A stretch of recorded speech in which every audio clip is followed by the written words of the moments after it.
Donald Trump's administration is in a state of complete collapse, and I really don't think I'll ever get tired of saying that, because no matter how much they pretend or how much Karoline Leavitt tries to defend, there is no convincing us otherwise. But you don't need to convince me. You can just ask Donald Trump, who, according to a new article, a new report from CNN, might have Kristi Noem on the chopping block. Yes, the woman who decided that her dog's days were done might have her dog days done because of Donald Trump. We are going to get into it all and the panicked freak out of a reaction that Karoline Leavitt had to this story. But before we do, if I could quickly ask you to leave a like on this video, and if you haven't already and you enjoy our channel, to hit that subscribe button, because it goes a long way in supporting our work. Now, before we get into Karoline Leavitt's meltdown and the new prospect of the firing of Kristi Noem, which, boy, that would be exciting, I want to start with one of the reports that has gotten us to this point, and it's the corruption within DHS that Jen Psaki broke down right here.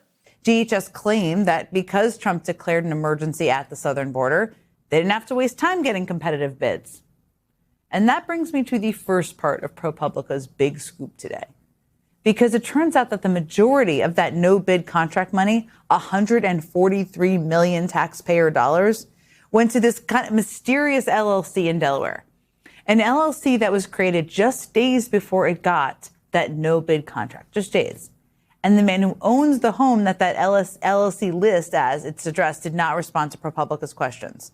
Now, when asked why the agency chose that LLC, DHS said, quote, "The results speak for themselves," and then proceeded to claim that Trump has made the border the most secure it has been in American history.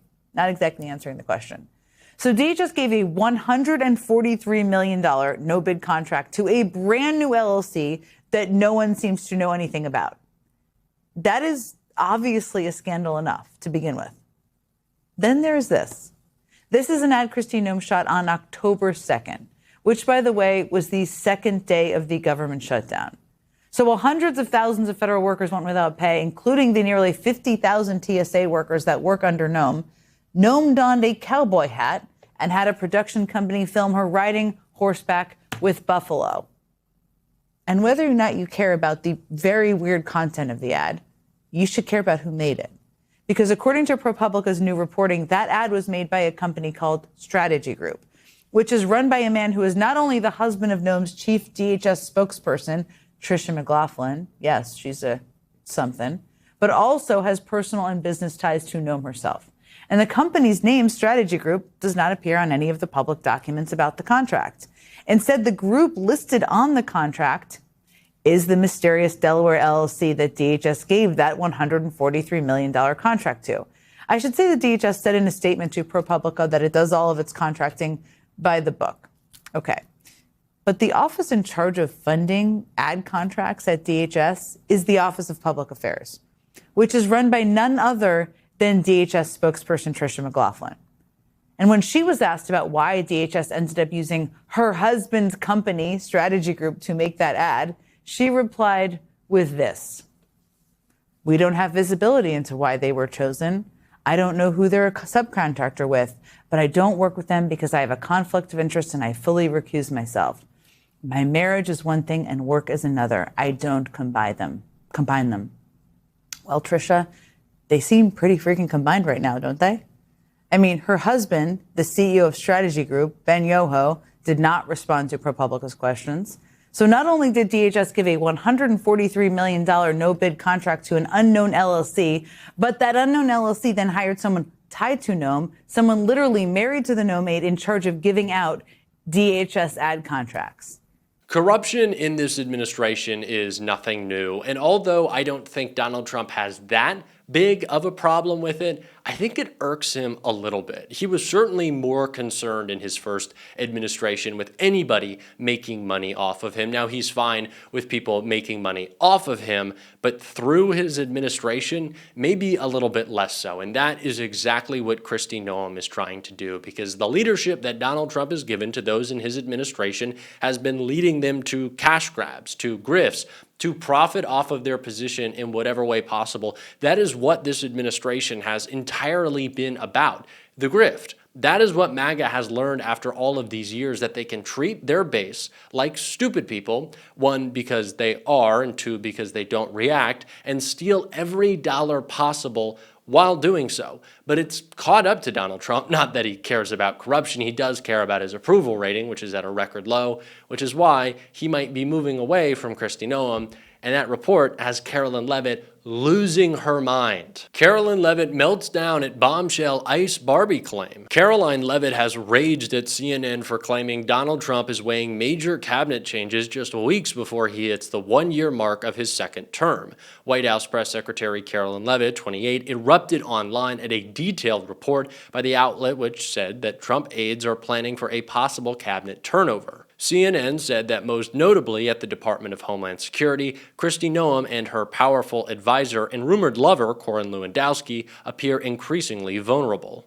Beyond DHS, the CNN report also suggested that Energy Secretary Chris Wright and Defense Secretary Pete Hegseth could be at risk. This story is 100% fake news, Leavitt fumed on X, accusing CNN of inventing drama to rescue dying ratings. President Trump could not be happier with his cabinet. But senior administration officials and DHS officials have been whispering for weeks that ICE Barbie Noem may indeed be not long from this world. Well-placed DHS sources have told the Daily Beast, citing her deepening reliance on Lewandowski, who has clashed with Trump. The stress inside DHS has grown more intense amid pressure from Trump's immigration czar Stephen Miller, 40, to hit the president's target of 3,000 deportations a day, not helped by a chaotic ICE hiring spree described to the Beast as a shit show. Another added that Noem and Lewandowski's leadership style has begun to grate on Trump's top immigration architects. So Kristi Noem could be on her way out. Old Yeller Kristi. Oh, it's the end. It's the end on the flights on the G4 jets. It's the end of the grifting with your ranchers. It's the end of the cosplaying while you wear $50,000 watches. Oh, Kristi, it is the end. But it also represents the panic within Donald Trump's administration that we talked about earlier when detailing a report about how Pam Bondi could also be on her way out over the Epstein scandal. That Donald Trump, let me actually fix that wording, the Epstein cover-up, the criminal Epstein cover-up that she's engaged in. But Donald Trump, once again, thinks that his MAGA base is so stupid that he can blame Pam Bondi or blame Kristi Noem and say that they are the ones responsible for all of the chaos. Now, of course, those two are idiots. They're bad at their jobs. They're criminals themselves. But if you don't think that they are only acting in the way that Donald Trump would at all times instruct and that there is no independence from this White House, you're dead wrong. Donald Trump is going to throw them under the bus, likely soon, hopefully soon. And sure, he'll install some other crony who's going to grift and break the law. That is just what this Trump administration is. But boy, oh boy, will it be so sweet to see them so sad. And hopefully, Kristi Noem, maybe you can get a little bit more Botox on your way out so we can't see you frown. You'll be physically unable to because they're putting so much goop in your face. And you know what? Anyone who says that, Jack, lay off Kristi Noem's appearance. No. I'm going to talk about her appearance. People who are rotted on the inside, I will talk about how they're rotted on the outside if they look like Kristi Noem, and I think we're allowed to do that. I think it's fine. There's no body positivity movement for Kristi Noem or Donald Trump. He's a fat fuck as well. I'm just letting it all out today because I think that we should more often, and also because this is the time to do so. Donald Trump is at his weakest point that he has ever been, and we should capitalize in every way possible. The dam is broken for Donald Trump, and he thinks throwing a couple of bodies, and I guess Kristi Noem's dead dog in front of it is going to stop the flow of just term-ending chaos. It's not going to be the case. You're not going to be able to get your way out of this one, Donald. And I'm going to savor every single moment of it. And so is Lawrence O'Donnell, who broke down the other many ways that Donald Trump's term is collapsing in on itself in this clip right here. A year after the unanimous vote in the House of Representatives and the Senate against Donald Trump, voters will go to the polls in this country to decide how many Trump supporters they want in the House and how many in the Senate and how many opponents of Donald Trump they want in the House and in the Senate. No one knew in that week when the Berlin Wall collapsed that the Soviet Union was then going to collapse. And that's where we are tonight. We don't know what will happen next year. But now we know what's possible. We've seen the collapse of the Trump wall in Congress, and we know that Donald Trump is weaker than he has ever been as president. And it may be that we are a year away from Donald Trump coming under the full control of a Democratic House of Representatives and a Democratic United States Senate, and that would bring Trumpism to an end. The Congress can fully control Donald Trump's madness, but the Republican Congress so far refuses to do that. A Democratic Congress will control Donald Trump. A Democratic Congress will investigate Donald Trump and everyone working for him, and they all know it. And so a week after trying and failing to convince one Republican member of Congress to change her mind, Donald Trump turns to threatening death for 6 Democratic members of Congress because they said this.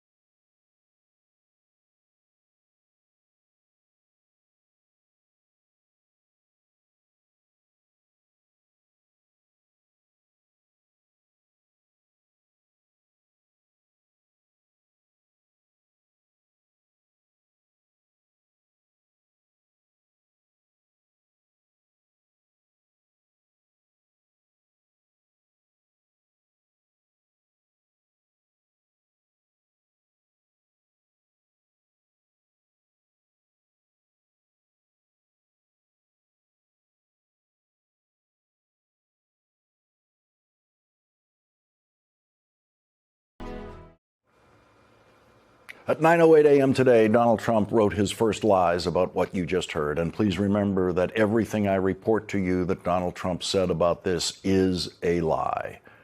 He said it's called seditious behavior at the highest level. Each one of these traitors to our country should be arrested and put on trial. Their words cannot be allowed to stand.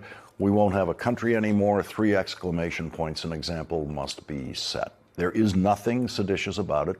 The only logic of Donald Trump's statement is that he wants to be able to issue illegal orders, and he wants the American military to follow his illegal orders.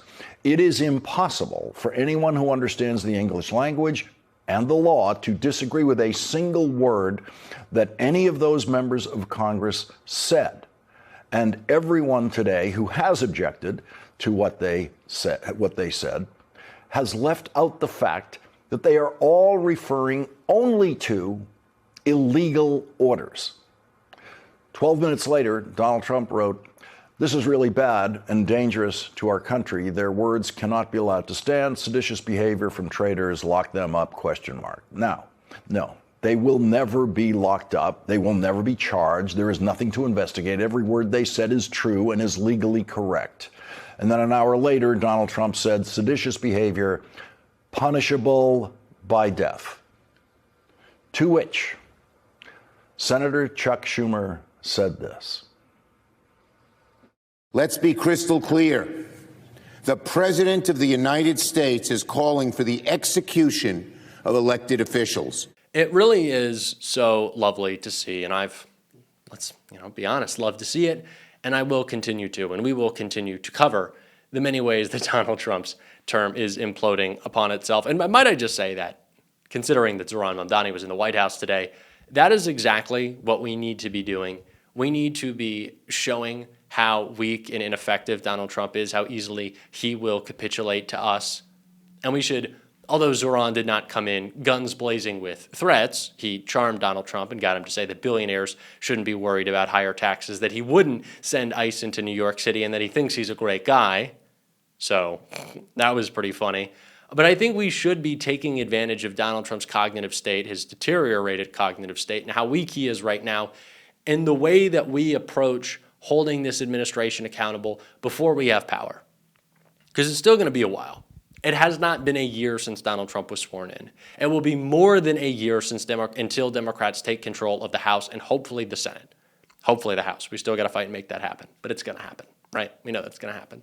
So let's make it clear to this very weak administration, there's going to be lawsuits, there's going to be charges, there's going to be accountability. As Eric Swalwell says, save your fucking emails. We're coming for you. Let's do that right now. We're certainly going to on this show. If you want to support that, as always, you can hit that subscribe button, leave a like on this video. If you stuck around to the end, drop a blue heart in the comments. Keep on fighting, y'all. Don't let them silence you. And until next time, I'll see you soon.